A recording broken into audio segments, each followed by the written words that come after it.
తండ్రి అయిన దేవుని నామం నుండి, ప్రభు అయిన యేసుక్రీస్తు నామం నుండి, ఈ యొక్క గూగుల్ మీట్ ద్వారా కూడి చేరి వచ్చిన సహోదరులందరికీ, పరిశుద్ధులకి, దేవుని ప్రియులందరికీ ఈ యొక్క సంధ్యా వేళలో శుభవందనాలు తెలియజేసుకొనొచ్చు. ఈ దినం కూడా మనం యథావిధిగా ఈ యొక్క విజ్ఞాపన ప్రార్థనలో కొరింథీ పత్రిక ధ్యానము చేస్తున్నాము. ఆ విధంగానే ఈరోజు 7వ అధ్యాయము, ఇంతవరకు మనము 7వ అధ్యాయం 20 వచనం వరకు చూస్తున్నాము. ఈరోజు 21 వచనం నుండి దేవుని చిత్తం అయితే చూస్తాము. ఈ యొక్క సంభాషణ గురించి చూసినప్పుడు పౌలు ఆ కాలంలో జరిగిన ఆ కొరింథీ సంఘంలో ఉన్న ఆ సమస్యల గురించి ఇక్కడ మనతో పంచుకుంటున్నారు. చూసినప్పుడు ఆ విధంగా 21వ వచనం ఏముంది?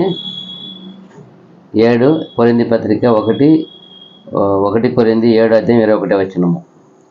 దాసులై ఉండగా పిలువబడితివా, చింతపడవద్దు గాని స్వతంత్రుడు వగుటకు శక్తి కలిగిన ఎడల స్వతంత్రుడు వగుట మరి మంచిది. దాసుడవై ఉండగా పిలువబడితివా, చింతపడవద్దు కానీ స్వతంత్రుడు అగుటకు శక్తి కలిగిన ఎడల స్వతంత్రుడు అగుట మరి మంచిది. దేవుడు మన ఒక బయట అంటే వెలుపల ఉన్న కార్యాలని, ఆ పరిస్థితిని మార్చడానికి చాలా స్వల్పమైన పని, అది ఒక గొప్ప పని కాదు. అయితే మనము ఆయన ఒక దాసులుగా ఉంటే చేస్తాడు. మన పరిస్థితి ఆత్మీయమైన విషయం కావచ్చు, శారీరక విషయం కావచ్చు,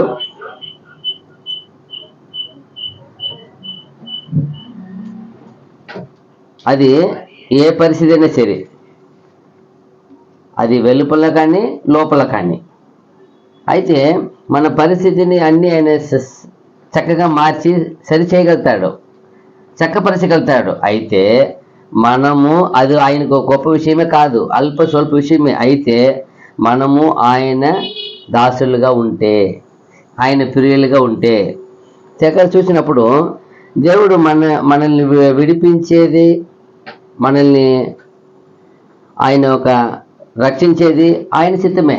అయితే మనం ఏం చేయాలా? మనము దేవుని ఒక విడుదల పొందాలా, రక్షణ పొందాలా, మన అన్ని విషయంలో ఎదగాలంటే మనం ఒక సొంత ఆలోచన, సొంత ఇష్టము, సొంత ఒక ఇది ద్వారా ఏం చేయకూడదు.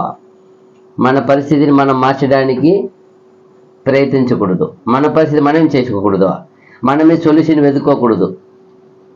ఎందుకంటే ఆయన చిత్రానికి మనం అప్పగించినప్పుడు ఆయన ఏం చేయగలుగుతాడు.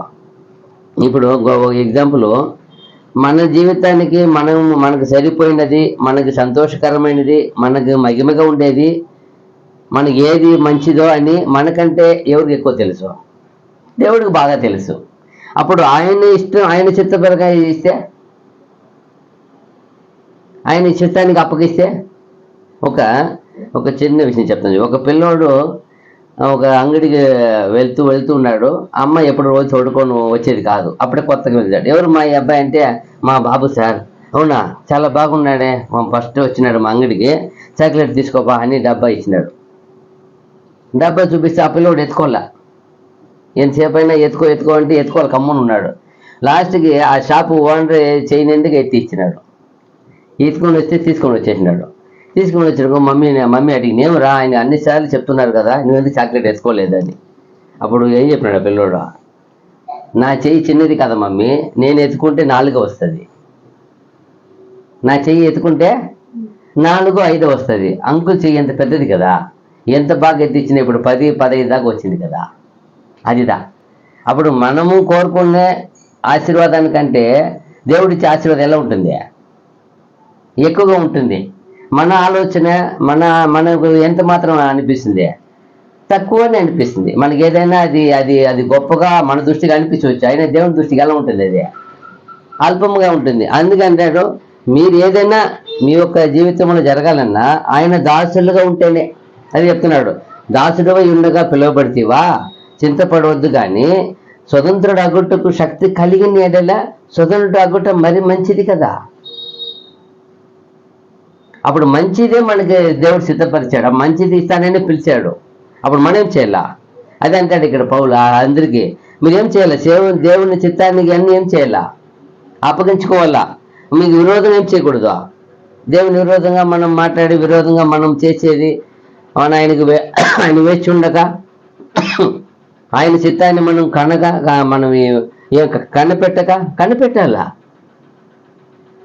ఏది చెప్తారు కదా, ఫిలిప్పీ పత్రిక 4:8 చెప్తారు. ఏం చెప్తారు?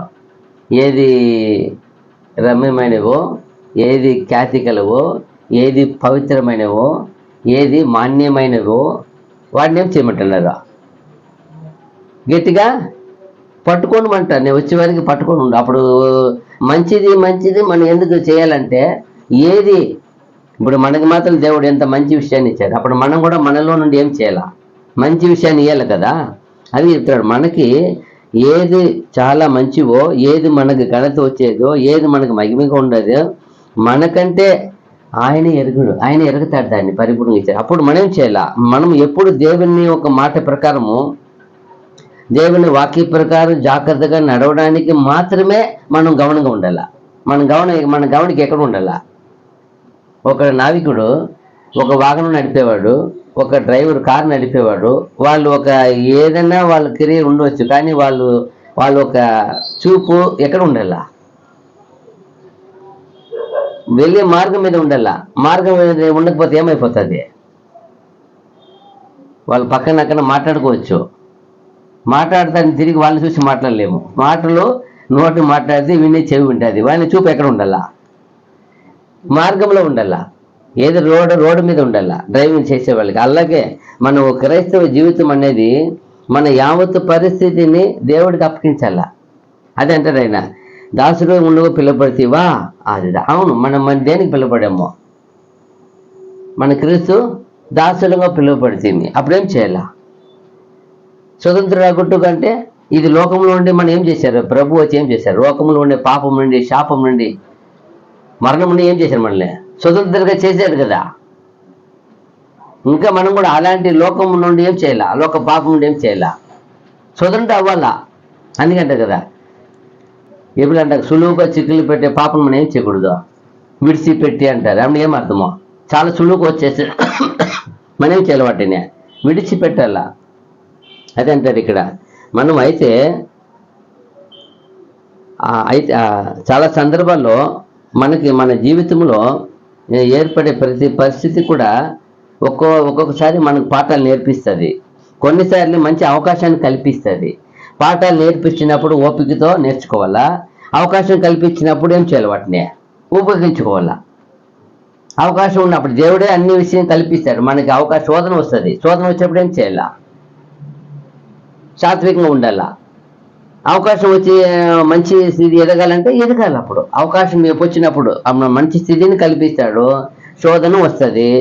అన్నిటిని ఆయన చిత్తానికి అప్పగించి వెయిట్ చేయాలి. ఆయన చిత్తం మనకి ఎదురు చూడాలి. అప్పుడే మన జీవితంలో ఏది మంచిదో అప్పుడు మనం ఏం చేయవచ్చు? పొందుకోవచ్చు. ఇంకొకటి చూసినప్పుడు, ఒకడు లోకంలో దాసుడిగా ఉన్న ఆయన క్రీస్తులో స్వతంత్రం అవగొట్టే చాలా కష్టము. అందుకంటాడు కదా ప్రభు, ఏమంటాడు? ఇద్దరు యజమానికి ఏం చేయలేరంట. ఇద్దరు యజమానులకి మీరు పరిచారము చేయలేరు. ఎందుకు చేయలేరు? పరిపూర్ణత ఉండదు. ఏం చేయలేరు? పరిపూర్ణంగా చేయలేరు. అది అప్పుడు ఏం చేయాలా? క్రీస్తు ఎలా తండ్రికి ఎలా ఆయన నమ్మకస్తుడుగా ఉన్నారో అలాగే నేను కూడా క్రీస్తు వల్లే నమ్మకములు. కానీ ప్రతి మనిషి కూడా ఒక సమానత పిలుపుకి పిలిచారు ఆయన అందరినీ. ఏమి భేదం పెట్టారా? అపోస్తుల నుండి చివరి వరకు సంఘం అంటే అందరికి ఏముంది ఆడ? అపోస్తులు డైరెక్ట్గా పిలువబడ్డారు కాబట్టి వాళ్ళకి దేవుని దగ్గర అప్పుడు ఏం చేశారు? వాళ్ళు పొందుకున్నారు. మిగతా వాళ్ళకంతా ఏముంది? ఒకటే ఆశీర్వాదం. అది చెప్తున్నాడు. అందరికీ క్రీస్తు ఇచ్చే ఆ సమానమైన రక్షణకి మనం పిలిచి ఉన్నారు. కాబట్టి మనం ఏం చేయాలా? ప్రతి దినం కూడా ఆయన వాక్కుని అనుసరించి, వాక్కుని ప్రేమించి, వాక్కుని ధ్యానించి, వాక్కు ప్రకారము మనము జీవించి, వాక్కు ప్రకారం నడిచిన ఎడల మనము ఏం చేస్తాము? ఆయనతో పాటు ఎలా దుష్టు నుండి విడుదల కల్పించారో అలాగే ఇక్కడ విడుదల కల్పించి పరలోకానికి తీసుకెళ్తాడు. చూడండి 1 తెస్సలోనికీ 4:1-2 చూసినప్పుడు, 1 తెస్సలోనికీలు రాసిన పత్రిక 4వ అధ్యాయము 1-2 వచనాలు. మెట్టుకు సహోదరులారా, మేము ప్రభువైన యేసు ద్వారా మీకు ఇచ్చిన ఆజ్ఞను మీరు ఎరుగుదురు కాక మీరేలాగూ నడుచుకొని దేవుని సంతోషపరచవలెనో మా వలన నేర్చుకున్న ప్రకారముగా మీరు నడుచుకొనిచున్నారు. ఈ విషయంలో మీరు అంతకంతకు అభివృద్ధి నొందవలనని మిమ్మల్ని వేడుకొని ప్రభువైన యేసునందు హెచ్చరించుచున్నాము. అంతే అండి.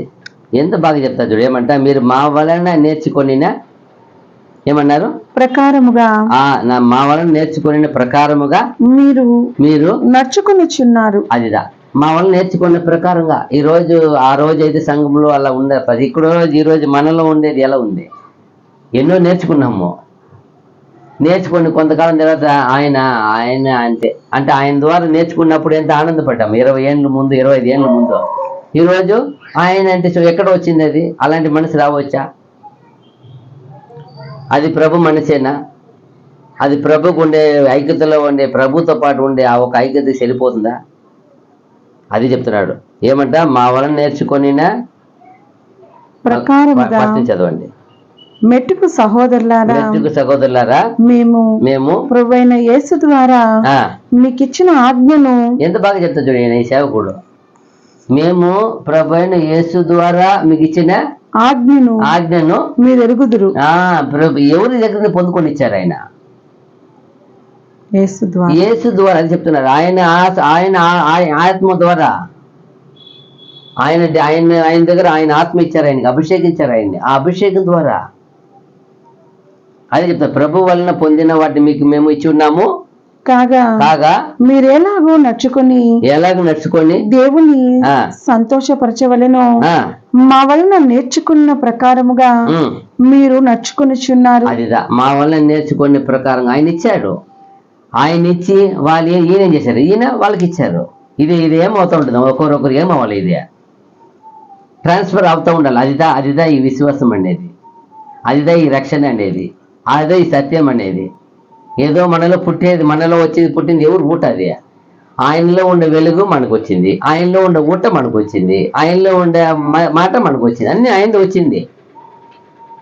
అది ఎవరన్నా ఇదే పౌలు ఒక విశేషత చూస్తే ఈ సేవకుడు చాలా గొప్పగా ప్రభువుని గణపరుస్తూ, తండ్రిని గణపరుస్తూ ఉంటాడు. ఆయన ప్రసంగంలో కానీ, ఆయన మాటల్లో కానీ, ఆయన అన్నిట్లో. ఈ విషయంలో మీరు అంతకంతకు అభివృద్ధిని పొందవలనని, ఈ విషయంలో అంతకంతగా అభివృద్ధిని పొందవలనని మిమ్మల్ని వేడుకొని ప్రభువైన యేసునందు హెచ్చరించుచున్నాము. అంతే అండి. ప్రభువైన యేసునందు హెచ్చరించుచున్నాము. ఏం చేయాల? మీరు ఎలా పిలువబడారో, దాసుడువై ఉండగా పిలువబడితేవా చింతపడవద్దు, కానీ స్వతంత్ర అగుట, శక్తి కలిగిన ఎడల స్వతంత్ర అగుట మరి మంచిది కదా. ఎంత బాగా చెప్తాడు. ఫిలిప్పీ పత్రిక 3:17-18 కూడా. ఫిలిప్పీ రాసిన పత్రిక 3వ అధ్యాయము 17-18 వచనాలు. సహోదరులారా, మీరు నన్ను పోలి నడుచుకొనుడి. మేము మీకు మాదిరి ఉన్న ప్రకారము నడుచుకుని వారిని గురిపెట్టి చూడుడి. అనేకులు క్రీస్తు శిలువకు శత్రువులుగా నడుచుకునిచున్నారు. వీరిని గూర్చి మీతో అనేక పర్యాయములు చెప్పి ఇప్పుడును ఏడ్చుచు చెప్పుచున్నాను. చూసారా? కొందరు ఉన్నారంట. కొందరు ఏం చేస్తున్నారంట? ఫస్ట్ లో, సహోదరులారా, మీరు నన్ను పోలి నడుచుకునుడి.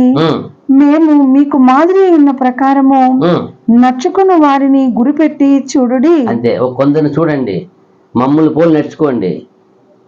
ఎందుకంటే మేము ఎక్కడ నేర్చుకొచ్చినాము? ప్రభు ఉన్నది నేర్చుకొని వచ్చిన విషయాన్ని మీకు నేర్పుతున్నాం. వాటిని మీరేం చేయండి. చూడండి తర్వాత. అనేకులు క్రీస్తు శిలువకు శత్రువులుగా నడుచుకొనిచున్నారు. అయితే అనేకులు ఉన్నారు. కొందరు ఉన్నారు. కొందరు వాళ్ళని సరిగా చూసి, క్రీస్తు బోధన చూసి, అపోస్తలులను చూసి నడుస్తున్నారు. అయితే కొందరు ఏం చేసేవారు? క్రీస్తుకు విరోధంగా చేస్తున్నారు. వాళ్ళు చెప్తున్నారు. వాళ్ళు ఏం చేస్తున్నారు? అనేకులు క్రీస్తు శిలువకు శత్రువులుగా నడుచుకొనిచున్నారు. ఏమంట? క్రీస్తు శిలువకు ఏం నడుస్తున్నారంట? శత్రువుగా నడుస్తున్నారంట. వీరిని గూర్చి మీతో అనేక పర్యాయములు చెప్పి ఇప్పుడును ఏడ్చుచు చెప్పుచున్నాను. ఇది ఏందప్ప అనేక పర్యాయం చెప్పి అంటే ఏమి అర్థము? అనేక పర్యాయం ఈ వాక్యం మనం ధ్యానించినప్పుడు, మనం ప్రార్థన చేసినప్పుడు, మనకి ఓపెన్గా మన నేత్రం మన విశ్వాస ప్రకారం వాళ్ళు చేసే తప్పు మనకి ఎరిగినప్పుడు మనం సర్దుకొని పోయేది కాదు. అదే చెప్పేది. అనేక మార్లు ఆత్మ హెచ్చరిస్తూ ఉంటుంది, వద్దు, తప్పు, అది తప్పైన మనుషులు, అది తప్పైన సహవాసం, అది వద్దు. ఎన్నోసార్లు తెలియపరుస్తాడు. తెలిపి కూడా మనం అంటే అట్లే మనం కఠినపరచుకొని వెళ్ళినామంటే అది చెప్తున్నాడు. ఏమంట?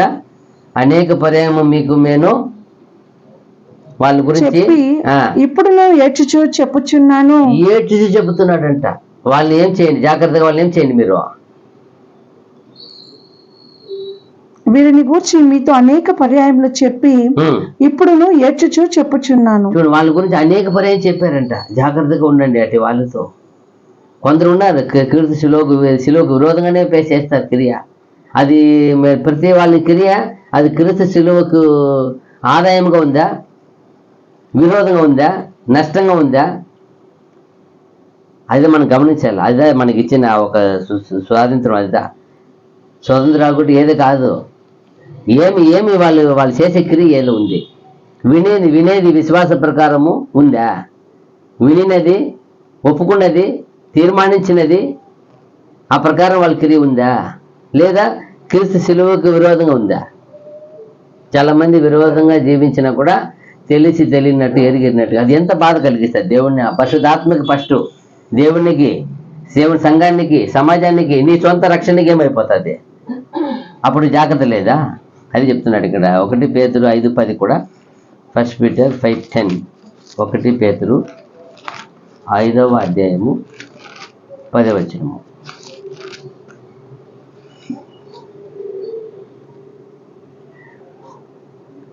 తన నిత్య మహిమకు క్రీస్తునందు మిమ్మల్ని పిలిచిన సర్వకృపానిధియగు దేవుడు కొంచెము కాలము మీరు శ్రమపడిన పిమ్మట తానే మిమ్మల్ని పూర్ణులుగా చేసి స్థిరపరిచి బలపరచును. అదేదా కొంతకాలము అది చెప్తున్నాడు. దాసుడు ఉండుట పిలువబడితేవా చింతపడవద్దు, కానీ కొంచెం వస్తుంది. ఎందుకంటే ప్రభుకి పాఠం అనేది శోధన అనేది తప్పలేదు కదా. ఎవరికైనా ఈ భూమిలో వచ్చి ప్రతి వాళ్ళు ఎవరు విశ్వసించారో, ఒప్పుకున్నారో, తీర్మానించారో అందరికీ కొన్ని సెక్షన్ ఉంటాయి. అన్నీ ఇవ్వాల్సిందే. పోలీస్ అంటే నేరుగా యూనిఫామ్ వేసుకొని అందంగా నిలబడేది కాదు. అందుకు ముందు ఎంత ట్రైనింగ్ ఉంటుంది, కఠినమైన ట్రైనింగ్ ఉంటుంది. మిలిటరీ అంటే పోయి బాగా దేశాన్ని కోరకం సోల్జర్గా వేసుకొని తిరిగేది కాదు. ఇప్పుడు ఎంత ట్రైనింగ్ ఉంటుంది. ట్రైనింగ్ వద్దని అంత కష్టమని వదిలిపోయి వచ్చిన వాళ్ళు చాలామంది ఉన్నారు. వద్దు స్వామి, పోలీస్ ట్రైనింగ్ కానీ మిలిటరీ ట్రైనింగ్ కానీ చాలా కష్టము. అలాగే ఇక్కడ కూడా మనకు ట్రైనింగ్ అనేది ఉంటుంది. అయితే కొంతకాలం శోధింపడు మిమ్మట ఏం చేస్తారా? తానే మమ్మల్ని ఏం చేస్తారంట? పూర్ణులుగా చేసి స్థిరపరిచి బలపరుస్తాడు. మనం ఏం చేయాలి? అప్పుడు వేచి గట్టిగా పట్టుకొని ఉండాలి. ఇచ్చిన వాటిని, విశ్వాసాన్ని, రక్షణని, సత్యమని అన్నిటినీ కాపాడుకోవాలా, నిలిచి ఉండాలా. అది చెప్తున్నాడు. దాసుడివై ఉండగా పిలువబడితేవా చింతపడవద్దు, కానీ స్వతంత్ర అగుటకు శక్తి కలిగిన ఎడల స్వతంత్ర అగుట మరి మంచిది కదా. అది ఆయన మన మంచిది వేచి కనిపెట్టాల. ఏది మంచివి, ఏది శ్రేష్టమైనవి, ఏది ప్రభువుకు ప్రీతికరమైనవి, ఏది ప్రభు నామం ద్వారా తండ్రికి మహిమగా ఉన్నది. చూడండి, ప్రభు ఎల్లవేళ తండ్రి మహిమ గురించే ఆలోచించారు. తండ్రి మహిమ కనపరిచేదే ఆలోచించి మాట్లాడారు. తండ్రి మహిమకే క్రియ చేశారు. తండ్రి మహిమకి ఆయన ప్రతి ఎవ్రీథింగ్ ఆలోచించి, ధ్యానించి, చేసి మాట్లాడంత తండ్రి. అప్పుడు మనము తర్వాత వచనము 1 Corinthians 7:22.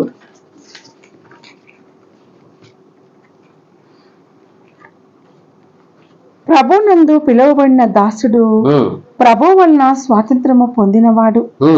ఆ ప్రకారమే స్వతంత్రుడై ఉండి పిలువబడిన వాడు క్రీస్తు దాసుడు. చూసారా? ప్రభు నందు పిలువబడిన దాసుడు ప్రభు వలన స్వాతంత్రము పొందినవాడు. ఆ ప్రకారమే స్వతంత్రుడై ఉండి పిలువబడిన వాడు క్రీస్తు దాసుడు.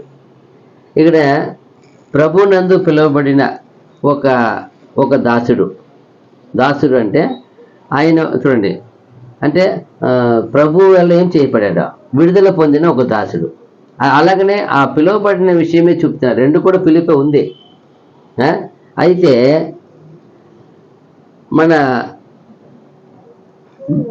మన బయట ఒక పరిస్థితి ఏదైనా ఉన్నా సరే, అది వివాహం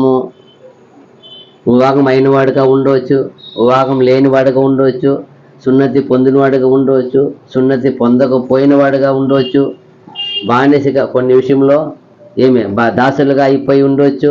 అయితే ఏదైనా అదంతా కూడా ఒకవైపు అంటే మన క్రీస్తును సొంత రక్షకుడుగా కలిగి ఉండేదే ముఖ్యం. అన్నిటి ఏం చేసేస్తుంది, రక్షకులను కలిగి ఉండకపోతే.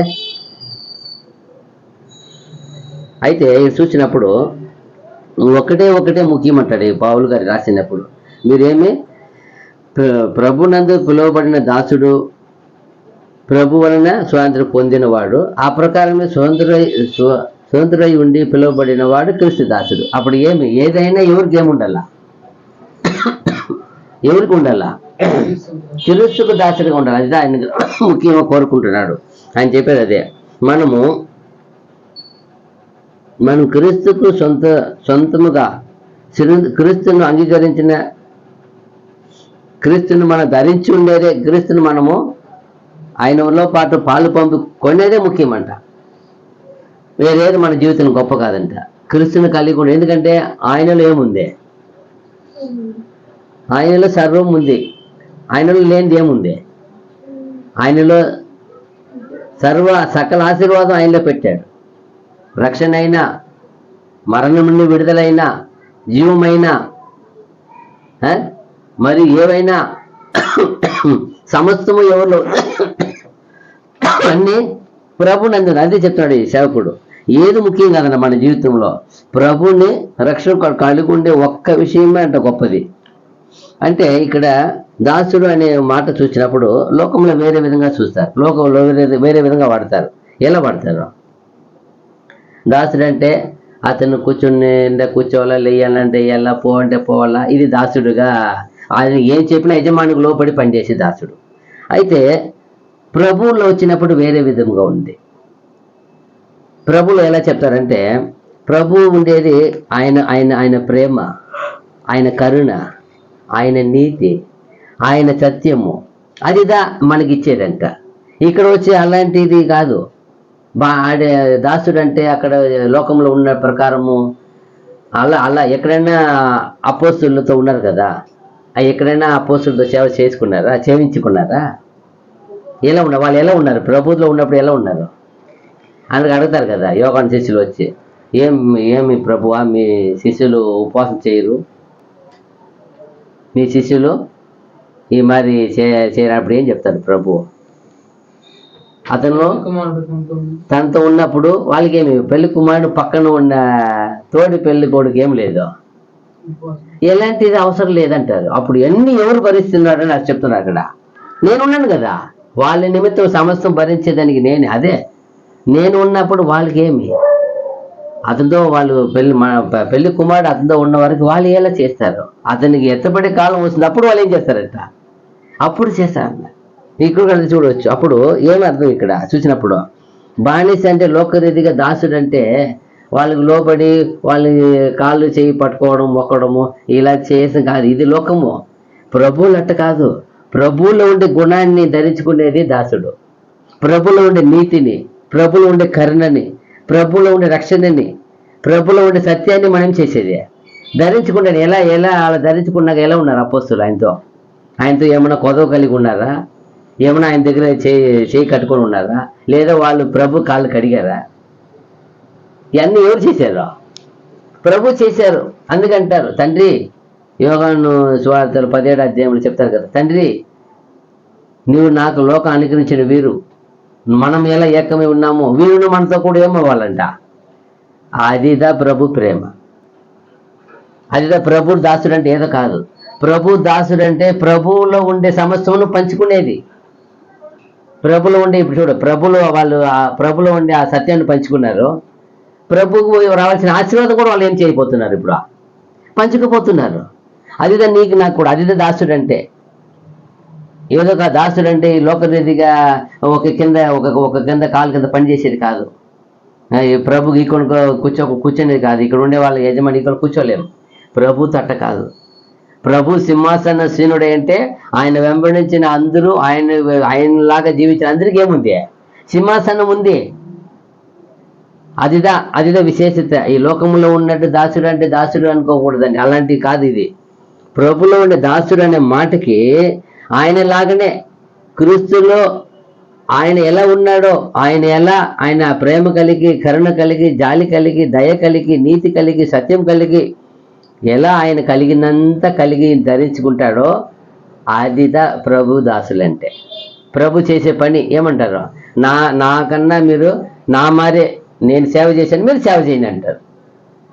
ఆదిదా ప్రభు ఇచ్చే దాసత్వం అంటే ఏదో కాదు. అందుకంటారు ప్రభు ఏమని, నా కాడి సులువైనది, మృదువైనది, మీ కాడి వచ్చి నా మీద ఏం చేయండి, మోపండి. మీ కాడి మోపి నా కాడి ఎత్తుకోండి చేయండి. ఏమి అర్థమో? ఈయన దాసత్వం పొందుకోవాలా, కానీ ఆ దాసత్వంలో ఏమి లేదు, లోకరీతిగా ఉన్న ఇది కాదు. ఆయన ఒక దాసుడు పొందుకుంటే ఆశీర్వాదం. అది ప్రభువు కలిగిన యావత్తులో మనకి ఆశీర్వాదం దొరుకుతుంది. అదిదా ఆయన దాసుడు అంటే. ఇది లోకంలో వేరే మారి అనుకుంటారు. దాసులు అయితే వాళ్ళు కింద ఉండాలా, దాసులైతే వాళ్ళకు ఆహారం వేరు, వాళ్ళు కల్పించే వాళ్ళకి స్థానం వేరు. ఎప్పుడన్నా ఈ లోకరీతిగా యజమాని ఇంట్లో పనివాడు లోపల పోగలుగుతాడా? అయితే మనము ప్రభు ఎంత ధైర్యం, ఆయనతో పాటు మనం కూర్చోండి, అంత ప్రేమించి, అదిదా ఆయనలో ఉండే మనకు దాసత్వం అంటే అదిదా మనం గుర్తు చేసుకోవాలా. కావున ఇక్కడ చెప్పేది ప్రభు నందు పిలువబడిన దాసుడు ప్రభు వలన స్వాతంత్రం పొందినవాడు. అదిదా ప్రభు వలన పిలిచిపడి ఉన్నాం మనం. ప్రభు వల్ల మనం ఆయన్ని ధరించి ఉన్నాం. అందుకే పౌలు గారు పదే అంటారు, నేను క్రీస్తుని ధరించి ఉన్న ప్రకారం మీరున్న క్రీస్తుని ఏం చేయండి, ధరించుకోండి అంటారు. ఏమని అర్థమో? ఆశీర్వాదం పొందుకోండి అంటారు. ప్రభుతో పాటు పాట పడితే, శ్రమ పడితే అంటే ఈ లోకంలో ఉన్న వారికి మనం ఏం చేయాలా? ప్రభు మళ్ళాగా మనం కూడా ఏం చేయాలా? శ్రమ పడాలా. అది లోకానికి తెలియాలి. అది ఏమంటే దేవుడికి తెలియాలి. నీ నీతి ఎంత, నీ పరిశుద్ధి ఎంత, నీలో ఉన్న నిజాయితీ ఎంత, నీలో ఉన్న పవిత్ర గుణాలు ఎంత. నువ్వు దేనికి దాసుడు అయిపోతున్నావు? లోక ఆశలకు. అదంతా ఇక్కడ అందుకే చెప్తున్నారు. ఆ విషయంలో మనం ఏం చేయాలా? విముఖుడు ఉండాల. ఆ ప్రకారమే స్వతంత్రుడు ఉండి పిలువబడిన వాడు క్రీస్తు దాసుడు. చూసారా? మనం ఇది విషయాన్ని కూడా ఇక్కడ అది లోకంలో ఉన్నట్టు దాసులంటే ఒక్కడు కాడి కింద ఉండేది కాదు. ప్రభు దగ్గర వచ్చినప్పుడు చూడండి, మనం ఒకప్పుడు పాపములో, శాపములో, దుష్టుని చేతిలో ఉన్నాం.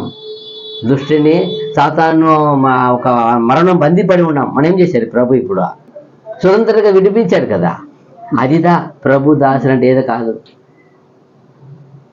ఎందుకు రాశారంటే దీన్ని మనం డెప్త్గా అర్థం చేసుకోవాలని. ప్రభు దాసుడు పిలువబడితే, అవును సాతాను దాసుడుగా ఉన్నారు అందరూ. అదేమి సాతాను దాసుడు అంటే ఏమని అర్థము? పాపము, నీచ కార్యము, అన్యాయము, అక్రమము, అది దేవుని క్రియ, దుష్టుని క్రియ. అప్పుడు అదంతా లేకుండా ప్రభు ఒక క్రియ, నీతి, న్యాయం, సత్యం ధరించి ఉన్నావా, ఆ దాసత్వం అనేది ఆశీర్వాద క్రియ. అది అలాగా మరముగా పెట్టారు. అది మనం అర్థం చేసుకోవాలండి. ఏదో దాసుడు అంటే లోకరీతిగా పదమే ఉంది కాబట్టి అలా అనుకోకూడదు. యాక్చువల్లీ ఒరిజినల్ మీనింగ్లో పోయి దాసుడిని చూస్తే విడుదల పొందినవాడని ఉంది. గ్రీక్లో పోయి కనిపిస్తే విడుదల పొందినవాడంట. ప్రభు దాసుడు అంటే ఏముంది? విడుదల పొందినవాడు. ప్రభు దాసుడు అంటే విడుదల మన ఎంత ఏమై ఉన్నామో విడుదల పొంది ఉన్నాము. ఎక్కడి నుండి విడుదల పొందాము? మనకు ఉంది కదా, వెళ్ళి ప్రకటన ఉంది కదా. ప్రభువును విశ్వసించి ఇది రాయి, ఇది మొదలుకొని వాళ్ళు ఏం లేదు, వాళ్ళ మీద ఏం లేదు, మరణము అధికారం లేదు. వాళ్ళు ఏం చేస్తున్నారు? మరణాన్ని దాటి ఉన్నారు. అది మనం గమనించాలి. చూడండి, ఎఫెసీ 6:6 చూసినప్పుడు, ఎఫెసీ రాసిన పత్రిక 6వ అధ్యాయము 6వ వచనము. మనుషులను సంతోషపెట్టువారు చేయునట్లు ఆ, కంటికి కనబట్టకే కాక ఉమ్, క్రీస్తు దాసులమని ఎరిగి ఉమ్, దేవుని చిత్తమును ఉమ్. మనఃపూర్వకముగా జరిగించుచు అవిదా కావాల్సింది. మీరు క్రీస్తు దాసులమని ఎరిగి మనుషులకు చేసినట్టు కాక ప్రభువుకు చేసినామని మనస్పూర్వకం చేయండి. మనస్పూర్వకంగా చేయండి. ఇది ఈ లోకంలో ఉందా? యజమాని నుంచి కనపడినప్పుడు ఒక పని, యజమాని వెళ్ళిపోయిన ఒక పని. ఎన్ని మంది చూస్తున్నాం, ఎన్ని కంపెనీలు దివాలా అయినాయి. ఎవరి వల్ల? పని వాళ్ళ వల్ల, సరిగా పని చేయకుండా. ఎన్ని మంది యజమానిని మోసం చేసి చంపేసి వీళ్ళు యజమాని అయిన వాళ్ళు ఎన్ని మంది ఉన్నారు? ఎందుకో మోసము.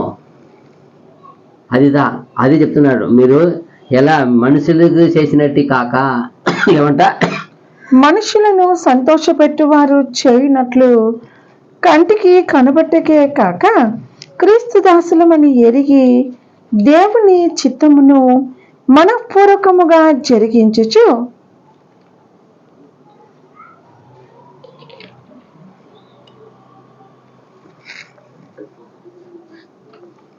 ఎంత చక్కగా ఉంది చూసారా? మనుషులను సంతోషపెట్టువారు చేయునట్లు కంటికి కనబట్టకే కాక క్రీస్తు దాసులమని ఎరిగి దేవుని చిత్తమును మనఃపూర్వకముగా జరిగించచ్చు. అదిదా మనం ఎవరు దాసులుగా ఉన్నాము? క్రీస్తు దాసులమని ఎరిగి. ఎవరిని ఎరుగుతున్నామా? ఎరిగితే మనము తప్పుని కానీ పాపమును కానీ మనము అడ్జస్ట్ చేసుకొని పోతూ ఉంటామా? ప్రభు ఎక్కడైనా పాపమును అడ్జస్ట్ చేసుకొని అనుసరించి వెళ్ళారా? కానీ లేని ఎక్కడ పోయినా పాపాన్ని ఏం చేశారు? శాపాన్ని ఏం చేశారు? తొలగించి చెప్తున్నారు. ఇంకమంటే ఏం చేయవద్దు అంటారు, వార్నింగ్ ఇస్తారు. ఇంకమంటే ఏం చేయవద్దు, ఇంకనూ పాపం చేయవద్దు, వార్నింగ్ ఇచ్చి వెళ్తారు. అదిదా ఎక్కడ మనము ఉన్న ప్రభు దాసులు అంటే ప్రభులాగా ఉండాలా. ప్రభు తండ్రికి దాసుడు ఎలా జీవించారు భూమిలో, ఎలా వచ్చి ప్రభు విషయాన్ని ప్రభు చేయబోయే సమస్త కార్యాన్ని మనకి చూపించి జరిగించి చెప్పి వెళ్ళారు. అలాగే మనం కూడా ప్రభు వల్లే ప్రభు దాసుడు, ప్రభుని ధరించి ఉండవు. నువ్వు ప్రభు ఇప్పుడు భూమిలో ఉన్నట్టే నీలో ఉన్న ఆత్మ ప్రభు ఆత్మ, నీలో ఉన్న మాట ప్రభు మాట, నీలో ఉన్న విశ్వాసం ప్రభు విశ్వాసము. అలాగే నీ చూపు, నీ ఆలోచన, ధ్యానం వచ్చేయాల. అలాగే నీ మాట, నీ ఒక చేసే క్రియ అంతా అలా ఉండాల. అది అప్పుడే ప్రభు దాసుడు అవుతావు. చూడు గలతీ 5:1, గలతీ పత్రిక 5వ అధ్యాయము 1వ వచనము, తర్వాత 13వ వచనం కూడా ఉంది. 5:1 గలతీ 5:1. ఈ స్వాతంత్రం అనుగ్రహించి క్రీస్తు మనలను స్వతంత్రులుగా చేసి ఉన్నాడు. చూడండి, ఈ స్వాతంత్రం అనుగ్రహించి క్రీస్తు మనలను స్వతంత్రులుగా చేసి ఉన్నాడు. కాబట్టి మీరు స్థిరముగా నిలిచి మరలా దాస్యమును కాడి క్రింద చిక్కుకొనకుడి. ఒకసారి విడిపించేశారు. ఆల్రెడీ మనం పడిపోయి ఉన్నాం. మరణ శాపములో, పాపములో, కోపములో, అంధకారంలో పడి ఉన్నాం. వచ్చి ఆయన మన మీద వెలుగు కుమ్మరించి, ఆయన ఆత్మను కుమ్మరించి, ఆయన రక్షణను కుమ్మరించి, ఆయన నీతిని కుమ్మరించి, అన్నిటిగా ముఖ్యంగా ఆయన రక్తాన్ని కుమ్మరించి కడిగి లేపి మనల్ని చేసేశారు. ఒకసారి విడిపించారు. మనల్ని మనం ఏం చేయకూడదు, మరలా మనం పాపం అనే దాసు కాడి కింద ఏం చేయకూడదు, చిక్కుకోకూడదు. చెప్తాం కదా, ఒకసారి ఏదో పడిపోయి యాక్సిడెంట్ అయిపోయి లేచి వచ్చాడు, మరలా పోయి అక్కడే పడాడంటే ఏంపా అప్పుడు పడావు, ఇంచుకున్నావు, కట్టి బాగా అయినా మరలా అక్కడే పోయి పడతారు. ఏం తెలియదా దారి? ఆడ స్పీడ్ బ్రేక్ తెలీదా, పల్లం తెలీదా, అది డేంజర్ ప్లేస్ తెలీదా? చెప్తారు కదా ముందుగానే అన్ని టర్నింగ్లు ఏం పెట్టి ఉంటారు. This is narrow way, this is ఇరుకు మార్గము, జాగ్రత్త, ఇది కరువు ఏమంటారు, యూ టర్నింగ్ అంటారు. ఇది చాలా అపాయకరమైన ఒక ప్లేస్. జాగ్రత్తగా నిదానంగా వెళ్ళుడి. స్పీడ్ కూడా వేసి ఉంటారు, 20 కిలోమీటర్ స్పీడ్ అంటారు, వేసి ఉంటారు అక్కడ బోర్డులో. ఏం గమనించాడు వీడు 60-70 తిప్పుతూ ఉంటాడు. తిప్పి కంట్రోల్ కాక బల్టి కొట్టిపోతూ ఉంటాడు. ఆల్రెడీ బోర్డు ఉంటుంది అక్కడ. ఏమంటారు, చదువు లేకపోయినా ఒక యూ సింబల్ వేసి రోడ్ వేసి ఉంటారు. అన్నీ ఉంటుంది. అయితే ఏ మైండ్లో పెట్టుకోడు, ఏదో హెడ్ఫోన్ ఏదో పెట్టుకొని ఈ మాట స్పీడ్కి పోయి పడి బొళ్ళు కొట్టుకుపోతాంటాడు. అప్పుడు ఎంత బాధ. అదేంటారు ఇక్కడ. మీరేమంట ఏం కాడి కింద మళ్ళీ చదవండి. ఈ స్వాతంత్రం అనుగ్రహించి క్రీస్తు మనలను స్వతంత్రులుగా చేసి ఉన్నాడు. కాబట్టి మీరు స్థిరముగా నిలిచి ఏమంట చేశారు. ఇంక మన స్థిరముగా నిలిచి మరలా దాస్యమును కాడి క్రింద చిక్కుకొనకుడి. మరలా పోయి మీరు చిక్కుకొనకుడి. ఆల్రెడీ మిమ్మల్ని అక్కడి నుండి విడిపించారు, లోకం నుండి విడిపించారు. 13వ వచనము గలతీ 5:13. సహోదరులారా, గలతీ 5:13. మీరు స్వతంత్రులుగా ఉండుటకు పిలువబడితిరి. సహోదరులారా, మీరు స్వతంత్రులుగా ఉండుటకు పిలువబడితివి. అయితే ఒక మాట ఆ స్వాతంత్రమును శరీర క్రియలకు హేతువు చేసుకొనక ప్రేమ కలిగిన వారై ఒకడికొకడు దాసులై ఉండుడి. చూసారా ఎంత బాగా చెప్తారు చూడు. అప్పుడు దేనికి దాసులుగా ఉండమంటున్నారు? ప్రేమ కలిగి అన్నారు కదా. ఏమంటారు అప్పుడు? ఎవరు ప్రేమ? అది దేవుని ప్రేమ మనకు చూపించారు కదా. ప్రభు వచ్చి మన మీద ఆ ప్రేమను కుమ్మరించారు కదా. ఎంత బాగా అంటారు చూడు అక్కడ. ఏమంటారు? మనం చదవండి. సహోదరులారా, మీరు స్వతంత్రులుగా ఉండుటకు పిలువబడితిరి. అయితే ఒక మాట ఆ స్వాతంత్రమును శరీర క్రియలకు హేతువు చేసుకొనక. చూసారా? శరీర విషయానికి పైన కనపడే విధంగా హేతు చేసుకొనక ప్రేమ కలిగిన వారై ఒకడు దాసులై ఉండుడి. అది ఒకరికి ఒకడు ప్రేమ కలిగి, ఆ తండ్రి ప్రేమ, ఆ క్రీస్తు ప్రేమ. అందుకే ఆయన అంటారు కదా, తండ్రి నన్ను ఎలాగ ప్రేమించును అలాగే మిమ్మల్ని ఏం చేశాను, నేను అలాగే ప్రేమించాను. మీరు ఏం చేయమంటున్నారు? మీరు అలాగే ప్రేమించుడు. ఎందుకు అలాగే రావాలా? అదిదా పరిపూర్ణమైనది, పవిత్రమైనది, నిత్యమైనది, సత్యమైనది, అందరినీ రక్షించే ప్రేమ అది, అందరినీ క్షమించే ప్రేమ అది. ఎంత బాగుంటుంది చూడు. తండ్రి నన్ను ఎలా ప్రేమించు అలాగే మిమ్మల్ని ప్రేమిస్తున్నారు, మీరు అలాగే ప్రేమించండి. అందుకే ఒక లానే పెట్టేశారు, ఒక చట్టమే పెట్టారు ప్రభు. నిన్ను వల్ల నీ పొరుగు వారిని ప్రేమించు అన్నారు. దీనిలో ఏముందంట? ధర్మశాస్త్రం అంతయు దానిలో ఏమైంది? గుప్తమై ఉన్నది. ఏమున్నది?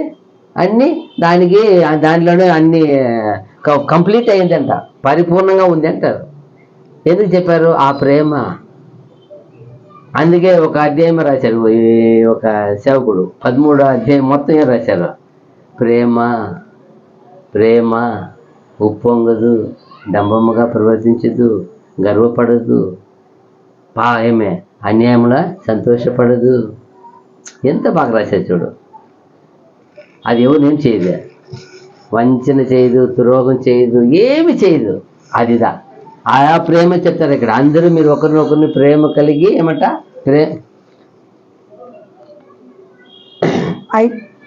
13వ వచనం. ప్రేమ కలిగిన వారే ఒకరికొకడు దాసులై ఉండుడి. అదిదా ప్రేమ కలిగిన వారై.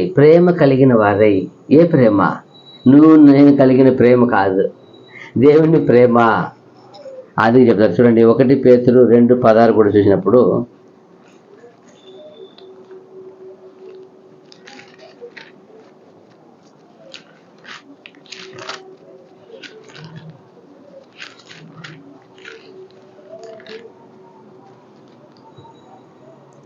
స్వతంత్రులై ఉండి దుష్టత్వమును కప్పిపెట్టుటకు. 1 పేతురు 2:16. స్వతంత్రులై ఉండి దుష్టత్వమును కప్పిపెట్టుటకు మీ స్వాతంత్రమును వినియోగపరచక. ఏమంట? స్వతంత్రులై ఉండేవి దుష్టత్వం ఏం చేయకూడదంట, కప్పిపెట్టుటకు మీ స్వాతంత్రమును వినియోగపరచక దేవుని దాసులమని లోబడి ఉండుడి. చాలా మంది చేసే పొరపాటు ఇదే. ఈరోజు సంఘంలో చూడండి ఎంత చక్కగా మాట్లాడతారు. ఎక్కడ ఏముందో అక్కడ అదే మాట్లాడతారు. అనవసరంగా ఒక మాట కూడా రాదు. మీరు స్వతంత్రులై ఉండి దుష్టత్వంలో కప్పిపెట్టుటకు మీరు స్వతంత్రం పొందారు, అయితే మీరు నాలో నేను పాపం చేయలేదండి, నాకు తెలియదు. ఆయన నీతో ఉన్న వాళ్ళు పాపం చేస్తారు కదా, అప్పుడు నువ్వేం చేసినట్టు అది ఎత్తు చూపాలా. అయ్యో సహోదరుడా, ఇది వాక్యానికి, మన రక్షించే దేవునికి, మన రక్షకుడైన ప్రభుకి విరోధమైనది పా, ఇది వద్దు అని ఏం చేయాలి, నువ్వా హెచ్చరించాలా. ఇప్పుడు వదిలేసినావు అనుకో, అదే ఈ పని, కప్పి పెట్టుటకు నీ స్వాతంత్రం ఏం చేయవద్దు, వినియోగపరచక దేవునికి దాసులమని లోబడి ఉండుడి. అదిదా. అప్పుడు దేవుని దాసులు అంటే వాడిని ఏం చేయాల. ఇప్పుడు యేసు ప్రభు దేవునికి దాసుడు, ఆయన నీతిని ప్రేమించి దుర్నీతిని అసగించుకున్నాడు, ద్వేషించాడు దుర్నీతిని. నీతిని ప్రేమించాడు ఆయన, దుర్నీతిని అసగించుకున్నాడు. అదితా. అప్పుడు నేను కూడా ప్రభువుకు దాసులం అంటే అప్పుడు మన నీతిని ప్రేమించాలా, దుర్నీతిని అసగించు. కప్పి పెట్టకూడదు, కప్పి పెడితే పాపం అయిపోతుంది, కప్పి పెట్టి తప్పు అయిపోతుంది, కప్పి పెడితే మన మీద శిక్ష వస్తుంది. కప్పి పెట్టకూడదు. ఏమంటారు, పాపను ఒప్పుకొని విడిచిపెట్టేవాడు కనికరం పొందాలంటే ఒప్పుకొని విడిచిపెట్టారు. చెప్పు, నేర్పించు. అయ్యో సోదరుడా, ఇది మనకిని మన రక్షణ దేవునికి ఇది విరోధమైన పాపం, ఒప్పుకొని విడిచిపెట్టు, ఇంకా మన పాపం చేయవద్దండి. అదిత దేవునికి ఇష్టము, దేవుడిని మగింపడతాడు. నీలో ఉన్న ఆత్మ, దేవుడి పరిశుద్ధాత్మ సంతోషపడుతుంది. కప్పి పెట్టకూడదు. అయినా ఈరోజు చాలా మంది మనకెందుకులే, మనం చూసామా, మనం చేసామా, చాలా మంది సులువుగా చెప్తారు ఒక్కొక్క చిన్న విషయాన్ని తప్పించుకునేది. ఆయన డ్రింక్ చేసి తాగేసి ఊగుతూ ఉంటాడు. ఏం బా ఇట్లా తాగబోదు, మనం ఏం చూసామా తాగేది, అది ఎంత నీట్గా మాట్లాడేది చూడు. ఆడేది వాసన వచ్చేది తెలిసిపోలేదు, ఆయన తాగినారండి. మనం ఏమైనా పోయి చూసామా తాగేది, మనం తాగేది చూస్తేనే తాగినట్టు చెప్పవచ్చంట. మనం మరి ఊగదా పడిపోయి లేచి ఉండేదంతా ఇది తాగినట్టు కాదంట చెప్తాను రాదు. మనం ఏమైనా పోయి దగ్గర చూసామా అంటారు, తాగే చూస్తేనే పాపం. ఎలా అండి, మనిషి మాటలు, మనిషి బయట కనపడలేదా, క్రియ కనపడలేదా? క్రియను బట్టి ఏం చెప్తున్నాడు, మీరు అందరినీ ఏం చేయండి, వాళ్ళ క్రియను ఏం చేయమంటున్నారు. పరిచయాలు సరిగ్గా చెప్పినప్పుడు ఏం చెప్తారు అపోస్తులకి, మీరు వారిని మాట ఇవ్వడు కానీ వాళ్ళని క్రియను ఏం చేయవద్దండి, చేయవద్దు. ఎందుకంటారు, మాటలైతే మా దగ్గర బైబిల్ మాట్లాడతారు కానీ చేసే క్రియ విరోధంగా ఉంది, దాన్ని చేయవద్దంటారు ప్రభు. వాళ్ళని చూడండి, వాళ్ళ ఫలమును చూడండి అంటారు. ఎందుకు చూడాలా? రెండు మ్యాచ్ అవ్వాలా. మీరు మాట్లాడే మాట అయినా మీరు చేసే క్రియని ఏమవ్వాలా, అప్పుడు మ్యాచ్ అవ్వాలి. మ్యాచ్ అవ్వకపోతే అదే అంటారు ఇక్కడ. ఎంత మాట అనొచ్చు, మళ్ళీ చదవండి. 2:16 దుష్టత్వమును కప్పిపెట్టుటకు మీ స్వాతంత్రమును వినియోగపరచక దేవునికి దాసులమని లోబడి ఉండుడి. దేవుని దాసులమని, దేవుని వాక్యం లోబడినవంటే మీ పాపాన్ని పుచ్చకూడదు. అదే చెప్తారు. ప్రభు నందు పిలువబడిన దాసుడు ప్రభు వలన స్వాతంత్రం పొందిన వాడు, ఆ ప్రకారమే స్వతంత్రులై ఉండి పిలువబడిన వాడు క్రీస్తు దాసుడు. ఎంత గొప్ప విషయం కదా. చూడండి తర్వాత 1 కొరింథీ 7:23 మీరు విలువ పెట్టి కొనబడిన వారు కనుక మనుషులకు దాసులు కాకుడి. చూసారా, మీరు విలువ పెట్టి కొనబడిన వారు గనుక మనుషులకు దాసులు కాకుడి.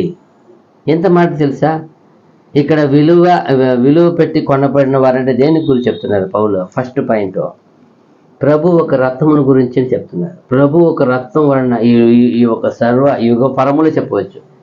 ఆ విలువైన ఆ రత్నం, దానికి అంత రత్నంలో మనం ఏం చేస్తున్నారు, మనల్ని ఆయన మన కోసం పరిహారంగా చెల్లించేశారు. ఎంత విలువ తెలుసా? అది ఎలాంటి రత్నం? అది నిర్దోషమైనవి, పవిత్రమైనవి, జీవము కలిగినది. అది ఆ రథాన్ని మన కొరకు పోసేసారంటే ఆయన, ఆ రథము మన అదే చెప్తున్నారు ఇక్కడ. చెప్పినప్పుడు చూడు, ఎందుకు మాట చెప్తాను. యేసు ఒక రథంని, యేసు రథం ద్వారా ఆయన ఒక త్యాగముని ఏం చేస్తుంది కనపడుతుంది. ఆయన త్యాగము, ఆయన ఒక ప్రాణముని ఎంత ఇదిగా ఆయన ఏం చేశారో, పాపము నుండి మనుషుల్ని విడిపించింది. ఈ ఒక విలువ లేని ఆ రక్తంని, ఆ త్యాగం మూలంగా మనుషులందరికీ ఏమే గొప్ప దేవునికి కావలసిన వాళ్ళుగా మార్చింది అంట. దేవునికి కావాల్సిన వారికి ఏం చేసిన రక్తం ద్వారా ఏం చేశారు మనల్ని? అంతవరకు లోకంలో ఉన్నాం, లోకీయులుగా ఉన్నాం. ఇప్పుడు ఆ రక్తం వచ్చి కొని మనల్ని ఏం చేయడానికి తెచ్చారు ఆయన ప్లాన్ ఏమి? మనంతా దేవునికి ప్రియులుగా పిల్లలకి ఏం చేయబడాలా? మార్చబడాలా, దిద్దపడాలా. అందుకే కొన్నారంట ఆయన. ఇప్పుడు ప్రతి వాళ్ళు ఒక వ్యవసాయి మంచి ఒక ఎద్దును చూసి కొనుక్కొని పోతారంటే ఏం చేయడానికి? అందముగా కనపడేదానికి కొంటాడా?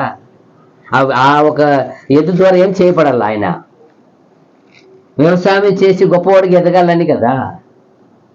ఆయన వ్యవసాయం చేసి అనేకులకి ఎలా ఉండాలి? ఆయన ఒక మాదిరి ఉండాలని. అలాగే మనల్ని ఏం చేయడానికి యేసు ప్రభు కొన్నాడు? ఆయన రక్తం ద్వారా ఎందుకు కొన్నాడు? మనంతా తండ్రికి ఏం చేయబడాలని? కుమారులుగా కుమార్తెలు ఏం చేయబడాలా? తండ్రికి ఒక ప్రియులుగా ఏం చేయబడాలా? ఆయన ఒక్కడే ఉన్నాడు. ఇప్పుడు ఆయన స్థానాన్ని మనకేం చేశారు? రక్తం ద్వారా ఇచ్చినాడు. చూడండి, అది ఆశీర్వాదం. అది చెప్తున్నారు ఇక్కడ. ఆయన ఒక విలువ లేని ఆ రక్తం ద్వారా ఆయన ఒక త్యాగం మూలముగా మానవ కోటిని దేవునికి చెందిన వారుగా మార్చడానికి, దేవునికి కావలసిన వాళ్ళుగా వాళ్ళని దిద్దడానికి, దేవునికి కావలసిన వాళ్ళుగా వాళ్ళని రక్షించడానికి, దేవునికి కావలసిన మంచి సేవకులుగా వాళ్ళని జీవించడానికి, దేవునికి కావలసిన వాళ్ళుగా మహిమపరచడానికి. ఎన్ని రాసేది మహిమపరచడానికి. మన పని ఎన్ని ఉన్నాయి? ఇప్పుడు అక్కడ దేవదూతలు ఎప్పుడు ఎల్లవేళ ఏం చేస్తున్నారు? ఆయన్ని దేవదూతలు ఏం చేస్తున్నారు? ఆయన గానం చేస్తూ ఉంటారు, కృతజ్ఞత చెల్లిస్తుంటారు. మనం పోయి నిలబడి మనం ఏం చేయాలా? ఆయనకి ఎప్పుడు ఏం చేయాలా? అలాగే మన క్రియల ద్వారా మనం చేసే ప్రతి ఒక దాన్ని మహిమ చెల్లించాలి. అది చెప్తున్నాడు. ఒక రెండో చూసినప్పుడు లోక ఆశలు కానీ లోక మనుషులు కానీ వాళ్ళు చాలామంది చాలా కథలు రాసి ఉంటారు. కొందరికి ఈ రోజుకి చూస్తే కూడా వాళ్ళు నిద్ర లేచినప్పటి నుంచి రాత్రి వరకు కథల పుస్తకాలు చదివేదే అలవాటు అయిపోయింటారు. అప్పుడు వాళ్ళకి దేనికి దాసులు అయిపోయినారు చూడండి. అప్పుడు వాళ్ళు ఒక రీతిగా ఉన్న మంచి అభిప్రాయం, మంచి ఒక ఆలోచన, అదే వాళ్ళు లోకానికి సరిపోయేది, ఇది దేవునికి సరిపోదు. బట్ అది ఒక కథగా రాసేసి ఉంటారు. వాటికి బానిసలుగా వాళ్ళకే ఉండేది. అలాంటి విషయానికి మీరు బానిసలు కాకూడి. మనుషుల మాటకి, మనిషికి సిద్ధాంతానికి, మనిషి కల్పన కథలకి ఏం చేయవద్దు. మీరు చోటు ఇవ్వకూడి. ఎందుకంటే వాటిని ఎక్కువ ధ్యానిస్తే ఇప్పుడు లోకరీతిగా ఉండే పుస్తకాలు, పోయట్రీస్, నావల్స్ అంటారు, ఏమంటారు వాటిని? వాటి ఎప్పుడు ధ్యానిస్తుంటే ఏమొస్తుంది? ఇప్పుడు చెప్తారు ఫలానా పెద్ద పెద్ద డైరెక్టర్ అంటే ఏమంటే, అయ్యో నేను చాలా వేల పుస్తకాలు చదివాను. ఎందుకు చదువుతారు వాళ్ళు? అనేక కథల్ని ఉండే ఒక స్టోరీ అయితే ఏం చేయాలి? ఒక్కొక్కటిగా డైరెక్ట్గా ఏమి రాదు కదా. చాలా సందర్భాలు చెప్తా. కొందరు బైబిల్ కూడా చదివి ఉన్నాము, కొన్ని పాయింట్ వేసుకుంటాము. మంచి దానికి బైబిల్ వేసుకుంటారు. కొన్ని మంచి స్టోరీ కావాలంటే బైబిల్కి వస్తారు కదా. అలాగే అదే చెప్తాను. అలాంటి సిద్ధాంతం కలిగిన లోక ఆశలు రాసిన ఆ మత భేదాలను, మతంలో ఉన్న ఒక ఏం చేయవద్దు. అలాంటిది మీరు లోక ఆశల విషయంలో ఇప్పుడు ఇది ఏమంటారు? చాలామంది అంటారు, ఇదేం పాపమా, మంచి పుస్తకం చదివేది ఏముంది? పుస్తకం అంటారు. ఆ మంచి పుస్తకమే మంచి పుస్తకం అంటారు, నేర్చుకుంటారు. కానీ అది ఒక పుస్తకం అంటే దాన్ని ఎవరు ఒక మనసు పెట్టారు? అక్కడ ఎవరు మాటలు ఉన్నాయి? అది మనిషి మాటలే కదా. ఆ రైటర్ ఏం రాశారు, ఆయన ఏం ఉద్దేశించాడో, ఆయనకి ఏం జరిగిందో ఆయన అనుభవం రాస్తారు. ఆయన ఇక్కడ ఉండే ఈ ఒక గ్రంథము, ఇది ఎవరి గ్రంథము, ఎవరి మాట? ఇవి దేవుని మాటలు, దేవుని క్రియలు. ఇది ఎంత గొప్పది, ఇది ఎంత విలువైనది, ఎంత పవిత్రమైనది. అది చూడాలి ఇక్కడ. అదే చెప్తున్నాడు. మీరు లోక ఆశలు, లోకంలో ఉండే ఆ మనుషులు ఒక కట్టుదిట్టాలు, చాలా మంది మనిషి ఒక అలవాటు వాళ్ళమాలే జీవిస్తారు కదా. అది కూడా వద్దంటాడు ఆయన. ఆయన స్టైల్ అంటే ఆయన స్టైలు, ఆయన ఆహారం అంటే ఆయన ఆహారం, ఆయన వస్త్రం అంటే ఆయన వస్త్రం. అది చెప్తున్నాడు. మనుషులు ఒక కట్టుదిట్టాన్ని కానీ లోపడకూడదు. జీవితంలో ప్రతి ఒక్క పరిస్థితిలో కూడా ఆత్మీయత, స్వతంత్రాన్ని, శరీర క్రియలకు ముఖ్యత్వం ఇచ్చి వాటిని విడిచిపెట్టకూడదు. శరీర క్రియలకు కోసం ఆత్మీయ క్రియలు ఏం చేశారు? కొందరు విడిచిపెట్టేసేది.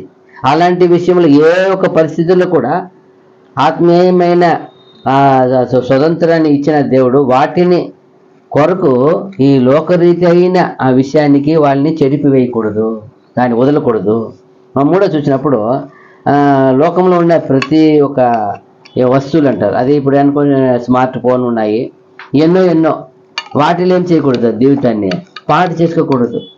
దేవుని ఒక జీవితాన్ని ఏ ఒక ఉద్దేశం కొరకు, ఏ ఒక సొంత అభిప్రాయ ఆశల కొరకు, సొంత నిర్ణయాల కొరకు, అది లేఖనం లేని ఏ ఒక్కటి విషయాన్ని కానీ మన ఆధ్యాత్మిని పోగొట్టుకోకూడదు. అది అంటారు ఇక్కడ. అప్పుడే మీరు ఎవరికి విలువ పెట్టిన కొనబడి వారు కనుక మనుషులు దాసులు కాకూడి. అప్పుడు మనుషులు ఏర్పరిచిన విషయానికి పడిపోతూ ఉంటే చాలా మందికి కొన్ని చూస్తాం ఇంట్లో చాలా మంది సీరియల్కి బానిస అయిపోయి ఉంటారు. ఎప్పుడు ఏం చేస్తుండాలా, ఆ టైం వచ్చినప్పుడు వాళ్ళకి మనసు ఎక్కడ పోతుంది. సీరియల్ నాకు ట్రైన్లో వచ్చినప్పుడు చూస్తూ ఉంటాం, అయ్యో ఈరోజు ఈ టైంలో ఉన్నామా ఎట్టన్నా దాన్ని చూసి ఆన్ చేసి గట్టిగా పెట్టుకుంటాం, పక్కన అక్కడ కూడా పట్టించుకోరు. వాళ్ళకి ఏమంటే ఏం బా ఈ 1 అవర్ ఏమనుకోవద్దు, మేము ఇది చూసి అలవాటు, ఈ సీరియల్ ట్రైన్లో కూడా సీరియల్ చూస్తాం. అప్పుడు దేనికి బానిస అయిపోయారు వాళ్ళు, ఆ స్టోరీకి ఆ కథలకి పడిపోయినారు. స్టోరీ అంతే, ఆ ఒక సీరియల్ చూడాల వాళ్ళు, అలాగే వాళ్ళు దానిలో ఒకరు అయిపోతారు. అప్పుడు చూడండి, ఆ స్టోరీని యాక్ట్ చేసిన వాళ్ళని పోయి గౌరవిస్తారు, మర్యాద ఇస్తారు, వాళ్ళకి ప్రైజ్ ఇస్తారు. అప్పుడు ఏమని అర్థం, ఆ ఒక విషయంలో వీళ్ళు ఏమైపోయినారు, ఇంకా వాళ్ళని ప్రేమించి వాళ్ళకి బహుమతి ఇచ్చే అంతగా ఆ స్టోరీ ఏమైపోయింది వాళ్ళ మనసులో, అల్లుకొని పోయినాయి. దాన్ని వాళ్ళు పడిపోయినారు. వాళ్ళు ఏడిస్తే వీళ్ళు ఏడుస్తారు, వాళ్ళు సత్యమేర వస్తే వీళ్ళు ఒప్పుకోరు. చూడండి, అప్పుడు ఏమంటే అది చెప్తాను, లోకరీతిగా ఉన్న ఏ ఒక్క మిమ్మల్ని దేవుడి నుండి ఆత్మీయతని పడిపోయి ఏ విషయాన్ని మీరు ఏం చేయకూడదు, దాని కొరకు ఆత్మీయతని పోగొట్టుకోకూడదు. అందుకే మీరు విలువ పెట్టిన కొనబడిన వారు కనుక, ఎంత గొప్ప విలువైన ప్రభు రక్తంతో కొనపడాం కదా, కడగబడాం కదా. అప్పుడు మనం అర్థం చేసుకోవాలి. చూడండి, యోహాను సువార్త 8:34-35 చూసినప్పుడు, యోహాను సువార్త 8వ అధ్యాయము 34-35 వచనాలు. అందుకు యేసు, పాపం చేయి ప్రతి వాడును పాపమునకు దాసుడని మీతో నిశ్చయముగా చెప్పుచున్నాను.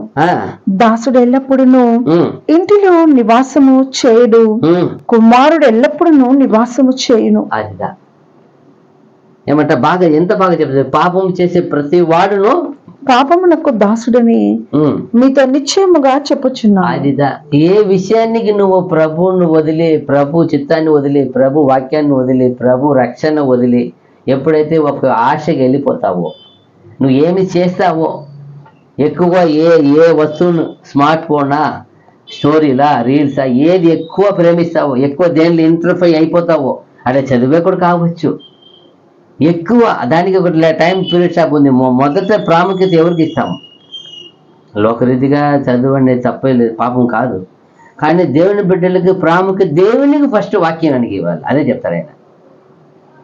అది చూడు, చిన్న వయసులోనే ఆయన ప్రభు ఏం చెప్తాడు, ఎంత వయసు ఆయనకి, 12 వయసులో కన్నా ఏమంటున్నాడు, తల్లిదండ్రులు వచ్చి ఎదుకొని వస్తే ఏమప్పా ఇట్లా తప్పిపోయిన ఏమంటారు అప్పుడు ఆయన, నేను తండ్రి పని మీద ఉన్నానని మీరు, ఎంత వయసు అండి అప్పుడు, ఆ వయసులో కూడా ఆయన దేని మీద ఆయనకు ఉంది, ఏం బా అప్పుడు చెప్పవచ్చు కదా, తల్లిదండ్రులు వచ్చి చదువుకోండి, ఎదిగే కాలం చదవచ్చు కదా. అది కాదు, దేవుణ్ణి చిత్తంలో ఉన్నాడు ఆయన, ఎంత చక్కగా చూడు, నేను తండ్రి పని మీద ఉన్నానని మీరు తెలియదా, ఎరగదా, తెలియదా మీకు, ఎన్నోసార్లు చెప్పబడింది కదా. అదిదా, అప్పుడు ప్రతి వాళ్ళు కూడా ఫస్ట్ జీవం ఇచ్చిన రక్షకుడిని వాక్యం, రక్షకుడిని ప్రార్థన, రక్షకుడిని ధ్యానం, అది ఫస్ట్. మళ్ళీ నెక్స్ట్ అది ఏదైనా ఉండొచ్చు, చేయవద్దు చెప్పలేనా, మంచిదే, జ్ఞానము ఎదుగట మంచిదే, కానీ పరజ్ఞానము కావాలా, దేవుని జ్ఞానం పొందుకోవాలా. అది అంటాడు, ఏమంటాడు అక్కడ, పాపం చేయి ప్రతి వాడును పాపానికి దాసుడని మీతో నిశ్చయముగా చెప్పుచున్నాను. దాసుడు ఎల్లప్పుడూ ఇంటిలో నివాసం అంటే ఏమి అర్థము, దాసుడు ఎల్లప్పుడూ ఎక్కడ నివాసం చేయడు, ఏదో ఒక విషయాన్ని దాసుడు అయిపోయినాడు, వాడు ఎక్కడ ఉండడు, దేవుడిని ఇంటిలో కానీ దేవుడిని సమాజంలో ఏం చేయలేడు. చూడండి మీరే, పాపం చేసే ప్రతి వాడు ఒక చోట ఉండలేడు, శాంతంగా కూర్చొని నెమ్మదిగా ఏమి దేవుని పని అవ్వదు.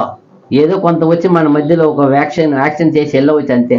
అయితే ఏమంటున్నాడు, మళ్ళా కుమారుడు ఎల్లప్పుడూ నివాసము చేయును. అదే మీరు దేవుని బిడ్డలా, దేవుని కుమారులా, మీరు ఎల్లప్పుడూ దేవునితోనే, దేవుని వాక్యంతోనే ఉంటారు. తర్వాత లూకా 1:38 ఆమె చూడండి ఎంతగా ఆ రోజు దేవునికి దాసురాలకు ఒప్పుకుని చూడండి ఆమెని. అందుకు మరియా, ఇదిగో ప్రభు దాసురాలను, నీ మాట చొప్పున నాకు జరుగునుగాక నేను. ఇదిగో నేను ఎవరు దాసురాలు? ప్రభు దాసురాలు వచ్చి దూత గాబ్రియల్ దూత వచ్చి మాట్లాడి ఆమెను ఆశీర్వదిస్తుండగా ఇలా అంటే సరే అలాగే దేవుడా నేను ప్రభుకు దాసుడని దూతకి చెప్తుంది. 48 వచనము అక్కడే లూకా 1:48 నా ఆత్మ నా రక్షకుడైన దేవుని యందు ఆనందించెను. ఇంకా ఉందే ఏదో పైన చదవండి, కింద చదవండి. ఆయన తన దాసురాలి దీనస్థితిని కటాక్షించెను. ఆయన తన దాసురాలి దీనస్థితిని కటాక్షించారు. 38 ఆమెను ఏం చేసింది? ఆమెని నేను ప్రభు దాసురాలి, ప్రభు చిత్తం నా మీద జరగాలని వీడు అపకరించుకునింది. ఎప్పుడు అప్పగించుకునిందో, ఎప్పుడు ఒప్పుకునిందో, తర్వాత ఆమెకి ఏమైంది? ప్రభు కటాక్షము నా మీద. ఆయన తన దాసురాలి దీనస్థితిని కటాక్షించాడు. ఎప్పుడు? నువ్వు ఎప్పుడైతే నువ్వు ప్రభు దాసుడుగా సమర్పణ చేస్తావు, అప్పుడు ఆయన కటాక్షం నీ మీద వస్తుంది, ఆశీర్వదిస్తాడు. చూడండి ఆ కాలంలో ఎన్ని వేల మంది, లక్షల మంది ఉండుండొచ్చు. ఒక కన్యక గర్భంలో పుట్టారు అని ఎన్నో కన్యకలు ఉన్నారు. అయితే ప్రభు దూత ఎక్కడ ఎదుకొని వచ్చింది? దయాప్రాప్తురాలా. ఈమెకేం దొరికింది అక్కడ? ఆ సమయంలో సరైన భక్తి కలిగి, విశ్వాసత వైరాగ్యం కలిగి, పరిశుద్ధత కలిగి ఉంది కాబట్టి ఎదుర్కొని వచ్చింది. దేవుని దూత ఎదుర్కొని వచ్చి దయాప్రాప్తురాలా, నీకు దయ పొందినావు. సరే ఆమె మాట్లాడిన మాట ఆశ్చర్యం, నేను వివాహాన్ని ఆ కన్యక కదా. అలాగే ఆయనను దేవుని చిత్తం, నేను ప్రభు దాసురాలని. అలాగే ఈ దీనురాలిని, ఈ దీన స్థితి నుండి నన్ను ఏం చేశాడు? దేవుడు కటాక్షించాడు. చూడండి, అప్పగించకపోతే ఆ మాట ఆయనకి ప్రభుకి మనసు పూర్తిగా సమర్పణ చేయకపోతే జరిగేది కావు. అదిదా. తర్వాత ఏమంటారు? రోమా 6:16 రోమా 6వ అధ్యాయము 16, 17, 18, 19 వచ్చిన. రోమా 6వ అధ్యాయము 16 నుండి 19 వరకు. లోబడుటకు దేనికి మిమ్మల్ని మీరు దాసులుగా అప్పగించుకొందురో, లోబడుటకు దేనికి మీరు మిమ్మల్ని దాసులుగా అప్పగించుకొందురో అది చావు నిమిత్తముగా పాపమునకే గాని నీతి నిమిత్తముగా విధేయతకే గాని దేనికి మీరు లోబడుదురో దానికే దాసులగుదురని మీరు ఎరుగరా? దేన్ని ఎక్కువ ప్రేమిస్తావు, దేన్ని ఎక్కువ ధ్యానిస్తావు, దేన్ని ఎక్కువ మాట్లాడతావు, దేన్ని ఎక్కువ చూస్తావు, అదేమైపోతావు? దాసులైపోతావు అంతే. ఆదివారం ఒక రోజు వచ్చి నేను ప్రార్థన చేసి ధ్యానించి బోధించి వెళ్తాను, నేను వింటానంటే, మీరు 6 రోజులు లోకరీతిగా ఉంటానంటే 6 రోజులు దేనికి ఉన్నారో దానికే మీరు దాసులు అవుతారు కదా. అదిదా మనం గమనించాల కదా. చూడు ఎంత బాగా చెప్తాను చూడ. మరలా మీరు పాపమునకు దాసులై ఉంటిరి గాని ఏ ఉపదేశ క్రమమునకు మీరు అప్పగింపబడితిరో దానికి హృదయపూర్వకముగా లోబడిన వారై పాపము నుండి విమోచింపబడి నీతికి దాసులైతిరి. ఎంత బాగా చెప్తారు. మీరు దేనిని ఒప్పుకున్నారా? పాపము నుండి. ఇప్పుడు పాపమునకు దాసులై ఉంటిరి కానీ ఏ ఉపదేశ క్రమమునకు మీరు అప్పగింపబడితిరో. నేను ఏ ఉపదేశం విని మనం అప్పగింపబడ్డాం, ఏ ఉపదేశం విని ఒప్పుకున్నాము, ఏ ఉపదేశం విని తీర్మానించాము, ఆ తీర్మానించిన ఆ ఒక ఉపదేశ క్రమానికి దానికి హృదయపూర్వకముగా లోబడిన వారై. హృదయపూర్వకంగా లోపడాల. ఏది ఒప్పుకున్నాము, ఏ తీర్మానించాము, ఆ దానికి హృదయపూర్వకంగా మనం ఒప్పుకొని పాపం నుండి ఆ, విమోచింపబడి ఆ, నీతికి దాసులైతిరి. ఆ. ఇందుకు దేవునికి స్తోత్రం. చూసారా, మీరు నీతికి ఎప్పుడైతే ఒప్పుకున్నామో, తీర్మానించామో, నువ్వు జ్ఞానస్థానం తీసుకున్నావో అప్పుడు నీతికి దాసులైనావు. మీ శరీర బలహీనతను బట్టి ఆ, మనుష్య రీతిగా మాట్లాడుచున్నాను. ఉమ్, ఏమనగా ఉమ్, అక్రమము చేయుటకై ఉమ్, అపవిత్రతకును అక్రమమునకును ఉమ్, మీ అవయవములను ఉమ్, దాసులుగా ఎలాగూ అప్పగించితిరో ఉమ్, అలాగే పరిశుద్ధత కలుగుటకై ఉమ్, ఇప్పుడు మీ అవయవములను ఉమ్. నీతికి దాసులుగా అప్పగించుడి. అదిదా, ఒకప్పుడు మీరు పాపాన్ని అప్పగించున్నారు కదప్ప, ఇప్పుడు మేము నీతి వాక్యం, సత్య వాక్యం మీకు కృప ద్వారా వచ్చింది కదప్ప, ఒప్పుకున్నారు కదప్ప. ఇప్పుడు మీ అవయములు ఏం నీతికి దాసులుగా అప్పగించుకోనండి. అప్పుడు మీరు ఎవరికి దాసులు అవుతారు? ప్రభుకు దాసులు తండ్రికి, దేవుని బిడ్డలు అయిపోతారు. అదే చెప్తున్నారు అక్కడ. ఎంత బాగా చూడండి, ప్రభువు నందు పిలువబడిన దాసుడు ప్రభు వలన స్వాతంత్రం పొందినవాడు, ఆ ప్రకారమే స్వతంత్రుడవై పిలువబడిన వాడు క్రీస్తు దాసుడు. మనం దేన్ని నిలిచి ఉన్నామో, దేన్ని పట్టుకొని ఉన్నామో, దేన్ని గురించి మనం ఎక్కువ ఆశపడి ధ్యానిస్తూ చూస్తూ ఉన్నామో దానికి దాసులు అయిపోతాం. చేతిలో బైబిల్ పెట్టుకోవచ్చు, సిలువ వేసుకోవచ్చు, బైబిల్ బాగా పెట్టుకొని మన పెళ్ళతో అయితే ఆ బైబిల్ వాక్యం మనలో ఉంటేనే, ఆ బైబిల్ ధ్యానం మనలో ఉంటేనే సమస్య కొని పెట్టవచ్చు. కానీ తర్వాత 1 కొరింథీ 7:23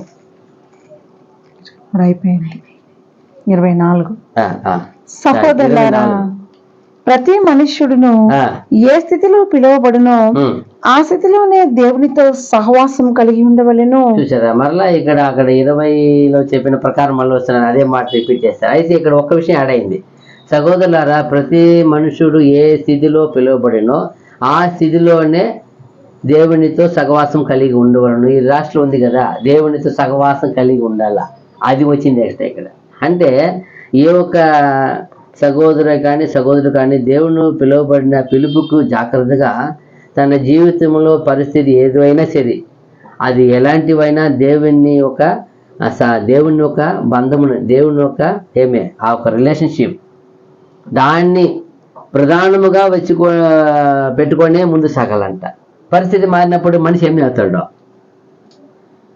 పరిస్థితి వస్తే, లేమి వస్తే, ఏదైనా వచ్చినప్పుడు కలిమి వస్తే ఏమైపోతారు మనిషి. ఇప్పుడు చూడు, ఇప్పుడు సొదొమ గొమొర్రా పట్టణం చుట్టూ ఉన్న 4 పట్టణం నాశనం అవడానికి కారణం ఏమి? విస్తారమైన బాగా తిండి వలన ఉంది. అంటే బాగా పండి ఏమైంది, దేశం ఏమైంది, భయంకరంగా బాగా సమృద్ధిగా ఉంది కాబట్టి వాటి వల్ల దేవుణ్ణి ఏమైపోయినారు వాళ్ళు, దేవుని నీతిని ఏమైపోయినారు, మర్చిపోయినారు. అలాగే చెప్పబడింది అదే చెప్తున్నాడు, ఏ ఒక సహోదరు కానీ దేవుణ్ణి పిలువబడిన పిలుపులో జాగ్రత్తగా తన జీవితంలో కొనసాగాల. ఎందుకంటే పరిస్థితి మారినప్పుడు, పరిస్థితి దేవుణ్ణిలో ఉన్న ఒక బంధాన్ని, దేవుణ్ణి ఒక ప్రేమ, ఆ ఒక తీర్మానాన్ని ప్రధానముగా పెట్టుకొని ఉండాలి. లేకపోతే ఆ ప్రధానత్వం దేవునికి ఇవ్వకపోతే అది తప్పిపోతారు. అందుకంటే ఏ స్థితిలోనే ఏమన్నాడు, సహోదరుల ప్రతి మనుషుడు ఏ స్థితిలో పిలువబడినంటే స్థితి మారే పరిస్థితి ఉంది అని చెప్తాడు ఇక్కడ. ఆ స్థితిలోనే దేవునితో సహవాసం కలిగి ఉండాలి. తర్వాత చూసినప్పుడు ఈ యొక్క వచనంలో ఆత్మీయమైన ఒక బంధమును గురించి ఒక ఒక మధ్యగా పెట్టుకున్నాడు ఆయన. దేవుని ఒక బంధములో ఉన్న విషయాన్ని గురించి, దేవుని పిల్లలతో ఏ పరిస్థితుల్లో దేవుని ఒక ప్రేమ నుండి, దేవుని నుండి కరుణ నుండి, దేవుని నుండి దయ నుండి, దేవుని సత్యం నుండి ఏం చేయకూడదు, ముఖ్యముగా కాపాడుకోవాలి. ఎవరైనా కావచ్చు. ఈ ఒక వచనం ఆత్మీయమైన విషయానికి చాలా గొప్ప మిడిల్లో ఉందంట, మధ్యవర్తిగా ఉందంట ఈ వాక్యం.